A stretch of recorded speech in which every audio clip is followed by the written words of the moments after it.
You've fallen into a state of mind known as stimulus dimension. I'm a resident of the realm and your host, DENNELL Young. This entity delves into the source of environmental ills we are faced within the black community and the world abroad, while bearing the vendetta of restoring the integrity of hip-hop culture and quality of radio listening as a whole. Cometh, watch, and listen as we are both enlightened with a true learning experience.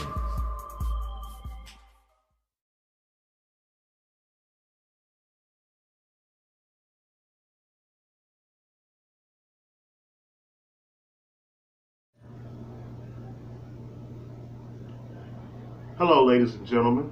Welcome to another episode of Stimulus Dimension. I want to introduce you to my guest, Miss Joy D. Calloway. Today's topic is depression. Joy, tell everybody what your job title is and what you like to do for fun. Well, thank you. I like that question. I'm glad to be here with you, Janelle. Thank you for having me.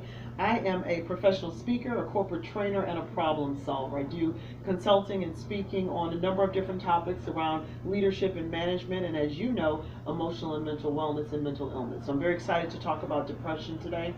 What do I do for fun? I like fun. I travel. I play Scrabble. I shop. I spend time with my family, hang out with my girlfriends. I enjoy live music. And I read. That's fun too. Well-rounded person, Ms. Calloway. So let me get into my first question. About what percentage of the U.S. population would you say suffer from depression? Well, if I can correct you for just a minute, I don't like to say suffer from, they live with. Some of them are suffering, but we don't want to assume that everyone is suffering because depression is a treatable condition. People are not always in a state of suffering. So if I may add that. Just under 7% of the U.S. population, about 16 million people, live with depression at this point. Do you know any personally? Absolutely. I have a nephew who lives with bipolar depression, which is a chronic, which means long-term, severe, persistent mental illness. And that means his life is characterized by manic highs, so he's very up and manic and think he can fly and do all kinds of things, and then there are times when he has severe lows, severe depression, and is feeling helpless and hopeless and worthless, and we sometimes are concerned about self-harm and cutting and things like that. So he does have quite a challenge on his hands, but we are confident that we are surrounding him with the right resources. He has tools, he's in treatment to make sure that he is still able to lead a long and productive life. So yes, I do not only him, but several people that live with depression. I know, I've worked in a few juvenile facilities, and what they tell me, with cutters, they do that to distract their mind from what's going on. Is that the case? I'd say so. It's a combo plate. So part of it is about distraction, and part of it is just relieving the pain. So it's a combo. It's both of those things. They're living with pain from perhaps trauma that something has happened, or emotional pain or distress that they do not have other tools for how to work through. And so I had another person in my family that after the death of an older family member was really distressed and distraught and had not yet developed the coping mechanisms and the skills to work through that grief and that anger and that pain, and she did resort to cutting for a while until she got into some therapy and was able to stop that behavior. Going to my next question. The human mind assesses every aspect of life according to how it perceives what is desirable or undesirable and success or failure. For example, a person preparing a meal on the stove avoids any physical contact with the eye of the stove because it carries immense heat that could possibly burn them. They will only operate this machine after certain protective measures have been taken, such as using pot holders or placing skillets and pots over the hot area. But suppose the stove malfunctions, causing a severe injury. This traumatic experience created a phobia within the subject in question where home cooking is concerned. This scenario is analogous of how things in life often go wrong. What would you suggest are some effective ways of coping with the unexpected? Oh, that's a great setup to the question. I think the first thing is to recognize that life is unexpected.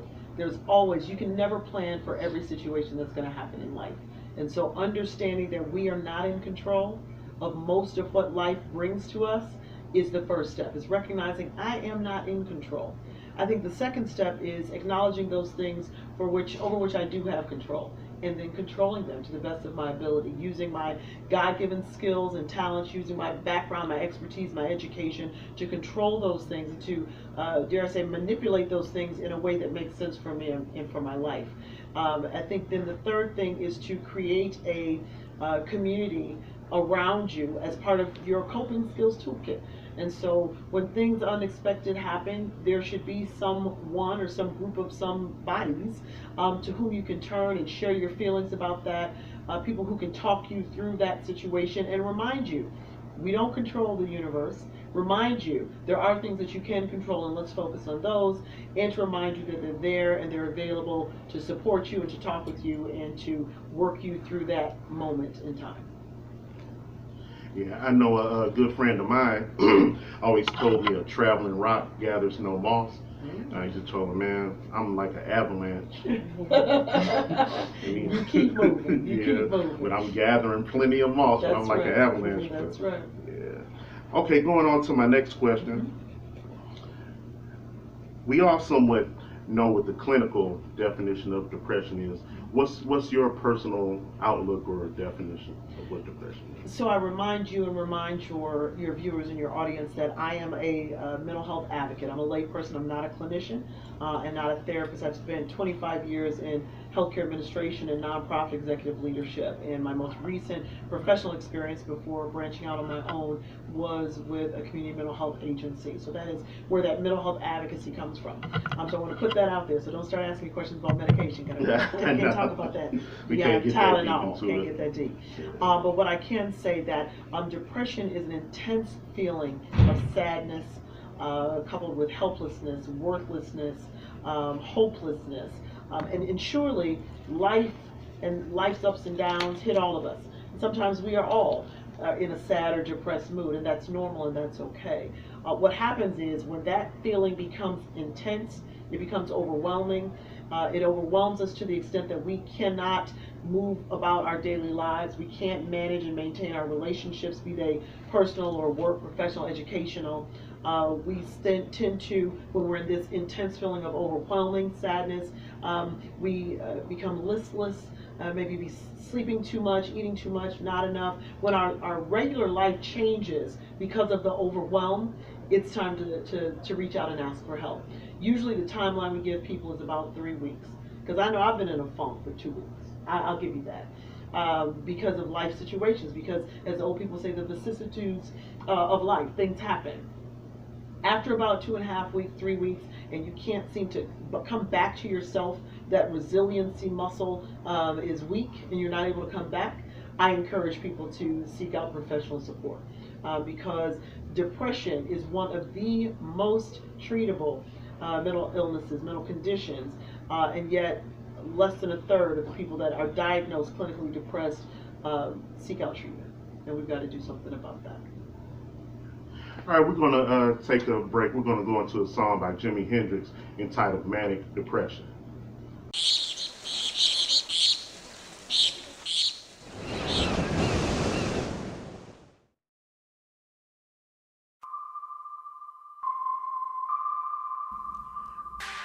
You've fallen into a state of mind known as stimulus dementia. I'm a resident of the realm and your host, DENNELL Young.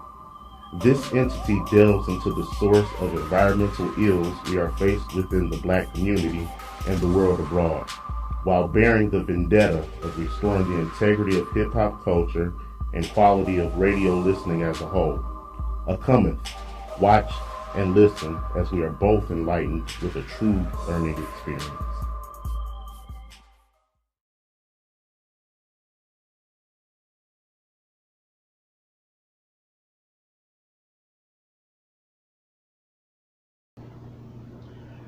Okay, I'm back now with my guest, Ms. Joy B. Calloway. The topic is depression. Going on to my next question. Oh, wow. Statistically speaking, Would you say the depression rate in this country has increased with the election of President Donald Trump? If so, how can citizens affected by this alleviate the problem? That's a great question. And so, not knowing your audience, so let me answer this first. Depression worldwide has increased 18% since 2005. So, just in general, across the board, globally, depression has increased. I think there are a lot of reasons for that, not the least of which is our inability, I was going to say as a society, I can only speak from the American perspective, but our inability to teach and to maintain resiliency as we are raising new human beings and as we are moving through our lives. So that's kind of a personal soapbox issue. To your point, clearly the statistics will show that half the country probably was depressed when the current president was elected. But those same statistics show that the other half, I guess, were not depressed because he won the election, not the popular vote, but the Electoral College. And as you look at the polls, then and even today, our country is pretty split on support of him and those that support and those who do not support him. In the communities, in the circles in which I traverse, people had a hard time with his election. And then I know when I sat on the board with you at New Center, you know, it's a thing in the black community where we believe in pulling ourselves up by our own bootstraps. So we're kind of incorrigible and reluctant to seek help. Things. Do you think that could be problematic? You know, absolutely, it's problematic. Research shows that nearly 60% of adults that have a clinically diagnosed mental illness do not seek treatment in the course of a year. That statistic for young people is 50%. And I dare say that there are not many illnesses, and many folks that I know have chronic illness. I have hypertension. If I did not treat my hypertension for a year, I would not have the honor of sitting with you here today. Wow. Right? And for most of us in our physical beings, we go get handled what we need to get handled. When it comes to our mental and emotional health, we don't do it. Now we know the largest reason or the largest factor for that is stigma. We get that. When you add, we're Americans, land of the free, home of the brave, we're independent, we're resilient, etc.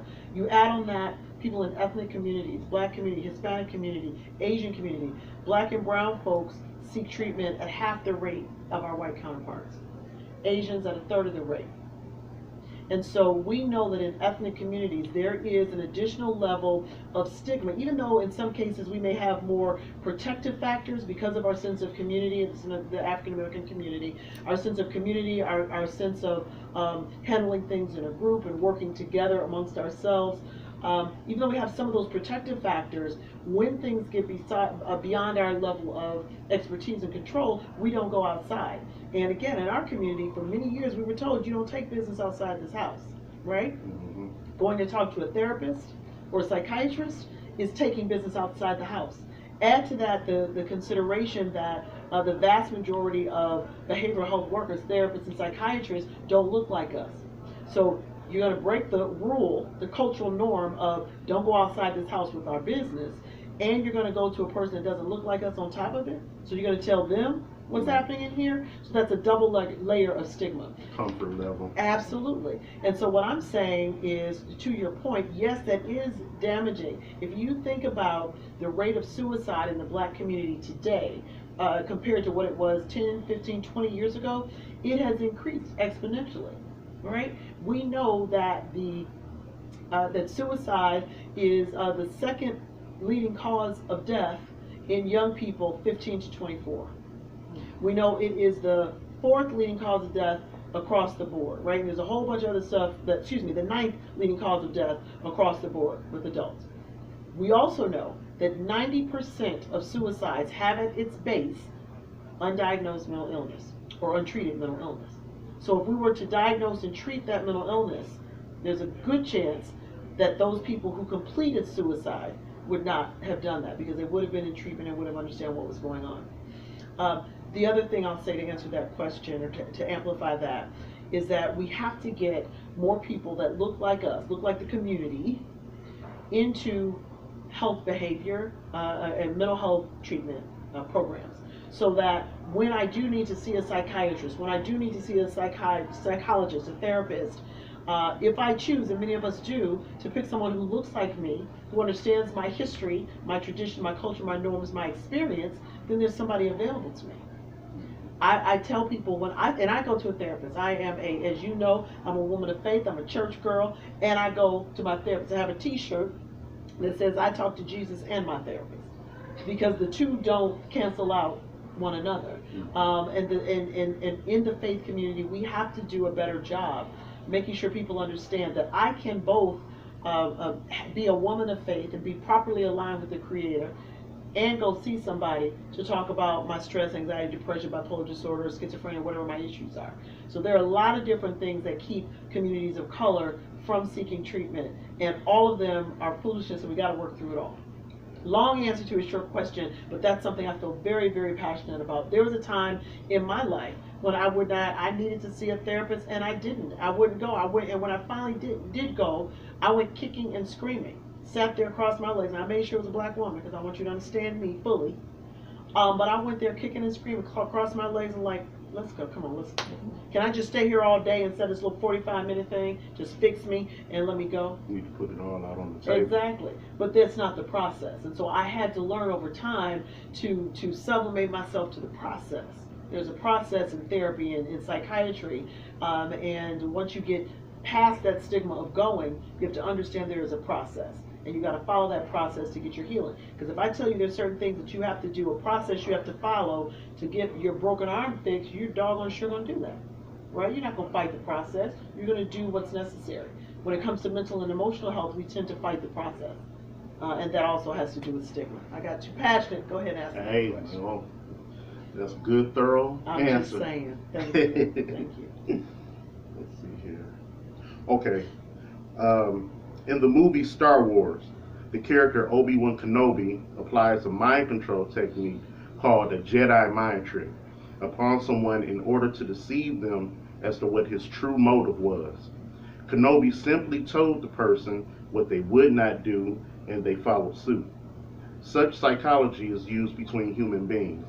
Designated agents carrying the title of parent, teacher, and other authoritative labels tell us what we are capable or incapable of achieving. Opinions of such people are valued by the collectivity, therefore making a self-fulfilling prophecy, whether it be negative or positive. Have sufferers of depression that you have encountered cited faulty support systems as the cause of their pathology? Ooh, that's heavy. You got a PhD to understand the question. Let me see. I don't know that I am aware of people that cite the faulty support system as the origin of their pathology. I do believe, and I believe I have evidence, anecdotal evidence to support that a faulty support system can exacerbate the problem that already is there, right? And so there might be some cases where remember we talked about the support system being a protective factor. And so if you have a support system that kind of protects you in some ways from some of the mental illnesses or mental challenges that one could acquire that aren't genetically based. So while there may not be a lot of connection to the pathology, the reason for it, being able to heal requires support. Being able to maintain recovery, what we call in our community, maintain your emotional mental state, your emotional mental recovery requires a level of support, a level of encouragement, a level of accountability, someone to help hold you accountable to use the tools that you know work instead of going down another path. All that's very important.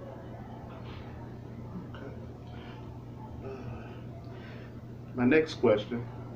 Disenfranchised, economically challenged communities often display an urgent need to escape the environment. This drive can take on many forms such as athleticism, criminal activity, academic excellence, or drug use. Do you believe depressive immediate surroundings accelerate the supply and demand of narcotics use? I would say so. I'd say that most people that use and abuse substances, especially abuse substances, are doing so to escape something. And so it stands to reason that they're trying to escape their surroundings. Those surroundings could be toxic people, they could be toxic environments. And so, yes, I believe that people that are substance abusers are trying to get away from something. Now, sometimes that something is within their own head, right? What I do want to make sure is clear, and I think you started with, kind of depressed, economically depressed communities.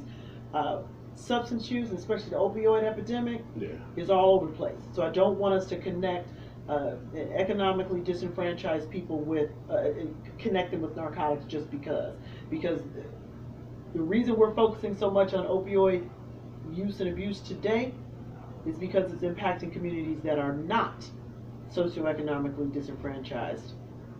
And that's always the case with everything. When the elite start to hurt them. This should be my final question, since we don't have that much time, so I'll just go into my final question. Sublimation has always been an effective strategy for defeating feelings of hopelessness. This means to take one's inner pain and project it outward into something artistic and meaningful. Vincent van Gogh, Edgar Allan Poe, or musical forms such as the blues and hip-hop are textbook examples of this approach's validity. Would you advise someone experiencing any sort of trauma to take this avenue?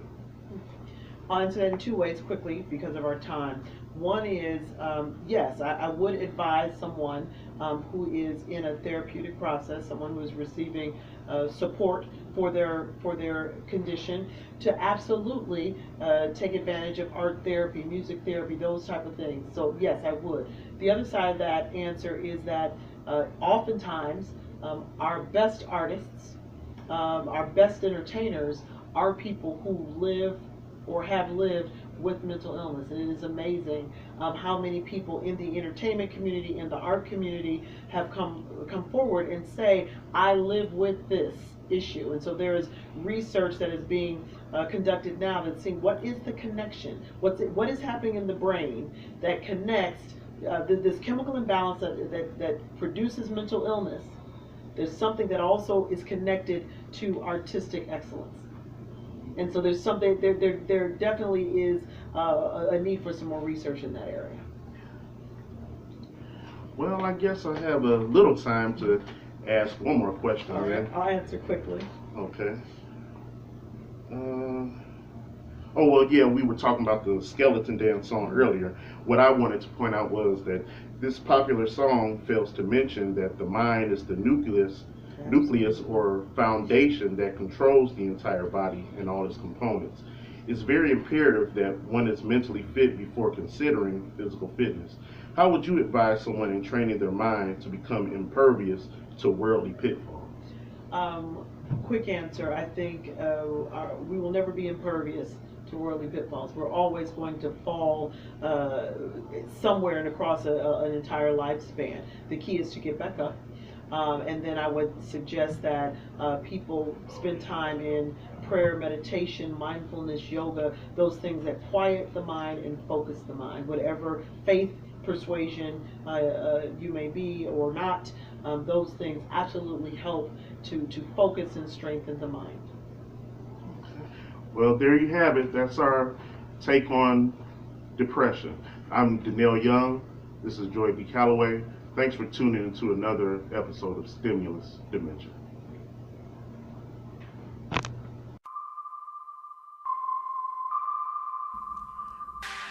You've fallen into a state of mind known as Stimulus Dimension.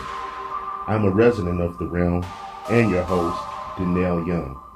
This entity delves into the source of environmental ills we are faced within the Black community and the world abroad, while bearing the vendetta of restoring the integrity of hip-hop culture and quality of radio listening as a whole.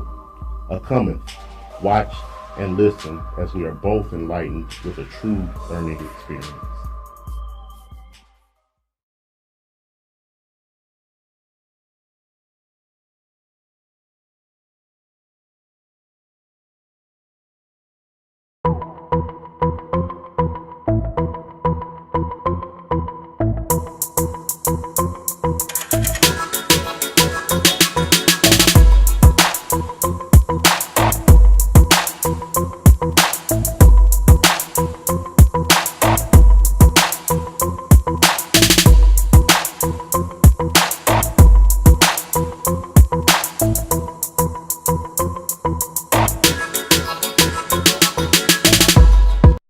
Join us for biblical studies, prayer, and coffee every third Thursday at Always Brewing Cafe, 1980 Grand River Avenue in Detroit. Presented by Free Will Missionary Full Gospel Church of Ohio and Michigan, where the founders are Bishop James and Annie Harris. Led by London, along with some of our other Comcast programmers. Portions of this will be taped for our Comcast programming. Call 248-701-0885.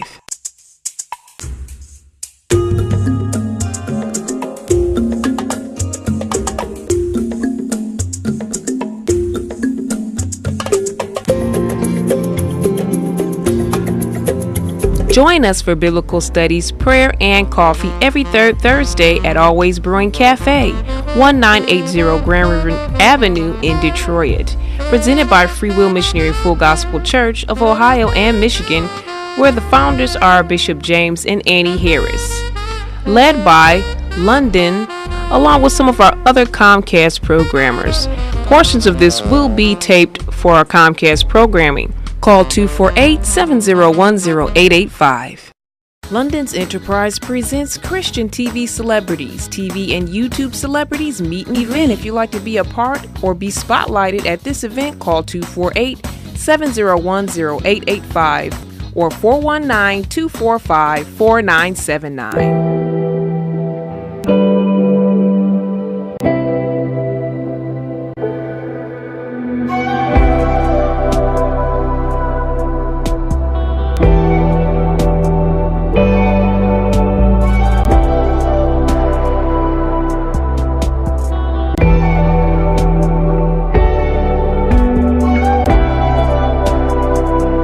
London's Enterprise presents Christian TV Celebrities. TV and YouTube celebrities meet and greet event. If you'd like to be a part or be spotlighted at this event, call 248-701-0885 or 419-245-4979.